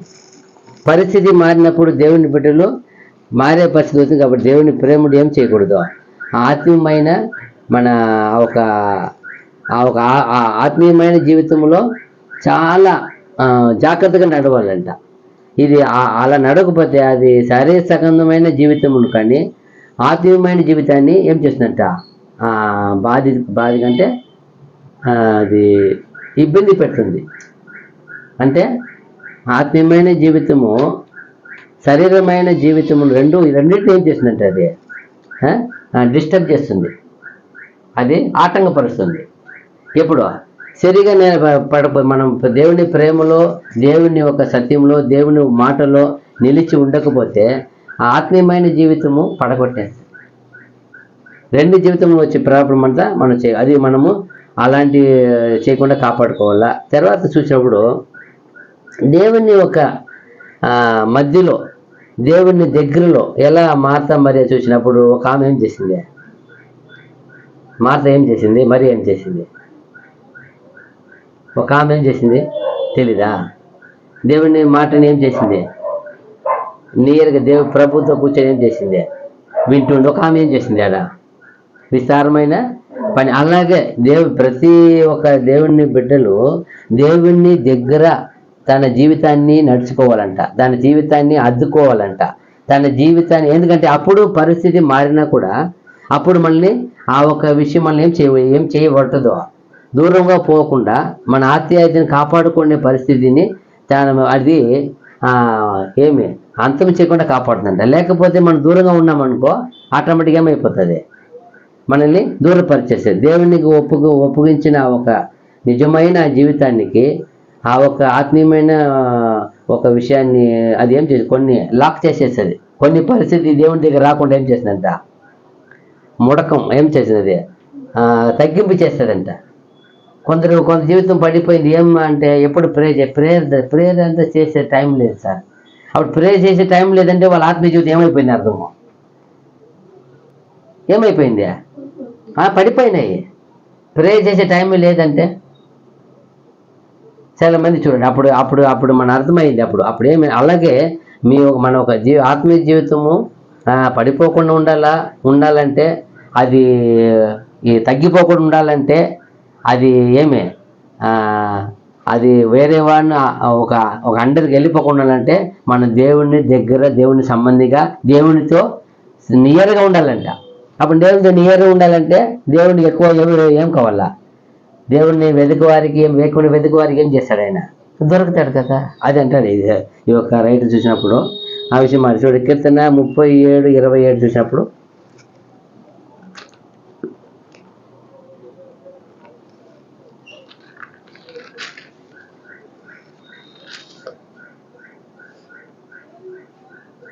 కీర్తన గ్రంథము 37:27 కీడు చేయటమా నీ మేలు చేయము, అప్పుడు నీవు నిత్యము నిలిచెదవు. అదిదా మనము తప్పు చేసుకోండి, సరిగా చేసుకోండి, రెండు చేసేస్తే ఎట్లా అయిపోతాం? 50-50 అయిపోతుందా? అలా అవ్వదు. కీడు చేయటమా అని మేలు చేయమప్పుడు నీవు నిత్యము నిలిచెదవు. అదిదా మన నిత్యము నిలవాలంటే ఫస్ట్ ఏం చేయాలా? చెడ్డదంతా ఏం చేయాలా? ఆపేయాల. యోహాను సువార్త 15:10 యోహాను సువార్త 15:10 వచ్చినము. ఆయన ద్వారా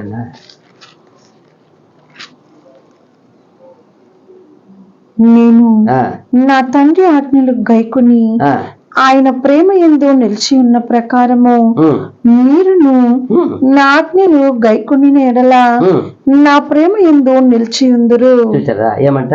నేను నా తండ్రి ఆజ్ఞలు గైకొని ప్రకారము మీరును నా ఆజ్ఞలు గైకొని ఎడల నా ప్రేమ యందు నిలిచి ఉందురు. అప్పుడు ఎక్కడైనా ఆయన కుమారుడు కదా, ఆయనే కదా అక్కడ ఉండాడు, ఇక్కడ వచ్చాడు కదా, ప్రియమైన వాడుగా ప్రధాన శిల్పిగా ఉన్నాడు కదా, అక్కడ సరిగానే జీవించాడు కదా, ఆయన సరిగానే చేశాడు కదా. ఆ క్రియ ఏమైనా కొద ఉందా? ఆయన చేసిన సృష్టి ఏం తక్కువ ఉందా? ఆయన నేర్చుకునేవాడు. ఆయన అభిషక్తుడు కదా, పరిపూర్ణమైన జ్ఞానం కలిగిన వ్యక్తి కదా. మరలా ఎందుకు భూమిలో వచ్చి అన్ని చూపించాలా? అవును, ఎందుకు చూపించాలంటే ఆయన అదృష్టుడిగా ఉన్నాడు అక్కడ. ఇక్కడ వచ్చినప్పుడు మానవ క్వాలిటీ కొరకు మానవ అవతారం వచ్చినాడు. ఇప్పుడు ఆయన నిజాయితీ ఏం చేయాలి? ఇక్కడ చూపించాలి. ఆయన ఎంత పర్ఫెక్టో, ఆయన చేసింది ఆయన అంత పర్ఫెక్టే. కానీ ఇక్కడ వచ్చి ఆయన ఏం చేయాలి? దాన్ని ఆయనే ప్రూవ్ చేయాల. మానవ అవతారంలో కూడా మనుషులకు ఇలా జీవించవచ్చు, మనిషి ఇలా కరుణించవచ్చు, మనిషిని ఇలా క్షమించవచ్చు, మనిషిని ఇలా రక్షించవచ్చు అని ఏం చేశాడు? ఆయన వచ్చే ఆయన చూపించాడు. అదే ఆయన ప్రూవ్ అయింది. అందుకే ఆయన అంటారు, అప్పుడే పైన ఉన్నప్పుడు ఆయన నామం మీద పైన వేయాలి. ఆయన తండ్రి భూమిలో వచ్చి ఈ మానవ కోటిని ద్వారా ఆయన ప్రూవ్ చేసినప్పుడే అన్ని నామకు ఏం నామం ఇచ్చినారు. ఇప్పుడు ఆయనకి ఈ మానవుల్లో ఉన్న అన్ని నామం ఆయన నామం పైన నామం ఇచ్చారు. ఎందుకు ఇచ్చారంటే ఆయన వచ్చి ఏం చేశాడు? భూమిలో చేశారు. ఏమన్నారు? నేను నా తండ్రి ఆజ్ఞలు గైకొని ఆయన ప్రేమ యందు నిలిచి ఉన్న ప్రకారము. చాలు చూడండి, నేను నా తండ్రి ఆజ్ఞలను గైకొని ఆయన ప్రేమ నిలిచి ఉన్న ప్రకారం. ఆయన ఆజ్ఞని ఎంత గైకొన్నాడు ఆయన? ఎక్కడ ఉన్నాను? పరలోకము ఉన్నా ఆయన చెప్పింది చేశారు. ఈ భూమిలో మానవ అవతారుడుగా వచ్చినప్పుడు, భూమిలో వచ్చి ఆ యేసు ప్రభు మానవ మనిషిగా ఉన్నప్పుడు అది చేశారు ఆయన. తండ్రి ఆజ్ఞని ఏం చేశారంట? ఏం చేశారు? గైకొని తండ్రి ఆజ్ఞ గైకొని. అయ్యో, నువ్వు పరిపూర్ణంగా నువ్వు రాసావు జీవించి, నీకు తెలుసు కదా, నీకు ఎలా చెప్పలా. ఇప్పుడు ఎలా ఒక ఒక ప్రిన్సిపల్ ఎవరో ఒక కాలేజీ అధినేత ఉంటాడు అనుకోండి, వాళ్ళ కుమారుడైనా మాత్రం అక్కడ ఫ్రీగా పాస్ చేపిస్తారా? ఏం చేయకూడదు, రూల్స్ ఏమే, అందరూ ఏం చేయబడాలా? చదివి 4 year అంటే 4 year కానీ వాళ్ళ ఎగ్జామ్ ముందు రాసి 20-24 సబ్జెక్ట్ అంతా కంప్లీట్ చేస్తేనే వాళ్ళకి ఏముంది, అదే ఎడ్యుకేషన్. అప్పుడే అయ్యో మాదే కాలేజీ, మా బిడ్డ కదా, అవసరం లేదు పాస్ చేసేదంటే. అట్లాంటిది రూల్స్ అది కాదు, అది నీతి కాదు.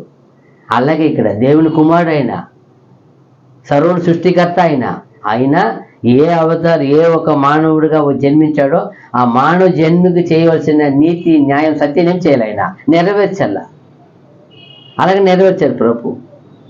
అలాగే నేను నా తండ్రి ఆజ్ఞలు గైకొని ఆయన ప్రేమ యందు నిలిచి ఉన్న ప్రకారము మీరు నా ఆజ్ఞలు గైకొని నెడలా నా ప్రేమ యందు నిలిచి ఉందురు. మీరు నా ఆజ్ఞ గైకొని నెడలా, గైకుంటేనే. అయ్యో, నాకు అన్ని సత్యం తెలుసండి, అన్ని సబ్జెక్టు తరువుగా చెప్పగలుగుతానండి, అన్నీ రాశానండి, చెడిపోవద్దు, జీవించాలా. మీరు నా ప్రేమ యందు నిలిచి ఎందురు. నిలిచి ఉంటేనే జీవించి చూపిస్తేనే. ఆయన గొప్ప ప్రభు పైన ఉన్నారు, ఆయన గొప్ప వాళ్ళగా ఉన్న కూడా భూమిలో వచ్చి నిరూపణ చేసి చూపించారు ఆయన. అలాగే నువ్వు నేను చూపించాల. 1 యోహాను 2:24 యోహాను రాసిన మొదటి పత్రిక 2వ అధ్యాయం 24 వచనం. 1 John 2:24. అయితే మీరు మొదటి నుండి దేనిని వింటిరో అది మీలో నిలవనీయుడి. మీరు మొదటి నుండి వినినది మీలో నిలిచిన ఎడల మీరు కూడా కుమారుని యందును తండ్రి యందును నిలుతురు. చూసారా ఎంత గొప్ప వచ్చింది చూడండి సహోదరులారా. ప్రతి మనుషుడు ఏ స్థితిలో పిలువబడనో ఆ స్థితిలోనే దేవునితో సహవాసం కలిగి ఉండేవాడు. దేవునితో సహవాసం కలిగి ఉండాలంటే ఆయన ఇచ్చిన ఆజ్ఞలు ఏం చేయాలా? నిలిచి ఉండాలా. ఏమంటారు? అయితే మీరు మొదటి నుండి దేనిని వింటిరో అది మీలో నిలవనీయుడి. ఏది విన్నారు, ఏది విశ్వసించారు, ఏది ఒప్పుకున్నారు, ఏది తీర్మానించారు, ఏది సంతోషించారు, ఏది మునిగి లేచారు, ఎప్పుడు మీరు జ్ఞానస్థానం తీసుకున్నారు, అక్కడేం చేయాలా? సత్యంలో నిలిచి ఉండాలా. మీరు మొదటి నుండి వినినది మీలో నిలిచిన ఎడల మీరు కూడా కుమారుని యందును తండ్రి యందును నిలుతురు. అదిదా కుమారుని యందు తండ్రి యందు నిలుతురు. అప్పుడేముంది? అంతే. చూసారా? అప్పుడు కుమారుని అది సహవాసం అంటే చెప్తున్నాడు ఇక్కడ పౌలు గారు. సహోదరులారా, ప్రతి మనుషుడు ఏ స్థితిలో పిలువబడినో ఆ స్థితిలోనే దేవునితో సహవాసం కలిగి ఉండాలి. దేవునితో సహవాసం కలగకుండా జీవిస్తానంటే కాని పని. దేవుని నీతి నెరవేర్చకుండా కాని పని. దేవుని సత్యం అనుసరించకుండా కాని పని. దేవుని ప్రేమ వాక్య ప్రకారం ప్రేమించకుండా కాని పని. ఆయన యేసు ప్రభు అలా చేశారు. అదే పౌలు పదే చెప్తున్నారు తన సంఘానికి. ఆ పరిస్థితి అలా కల్పించుకున్నారు, అలా అయిపోయింది. కావున మనం కూడా ఈ దినము దాదాపు ఒక 4 వచనాలు చూసాము. దేవుని చిత్తమైతే రాబో దినంలో వీటిని మనం కంటెంట్ తరచుగా చూస్తాము. ఓపిక విన్న మీ అందరికీ కూడా ప్రభు నామములో వందనాలు తెలియజేసుకుంటూ ముగిస్తున్నాను. ఆమేన్.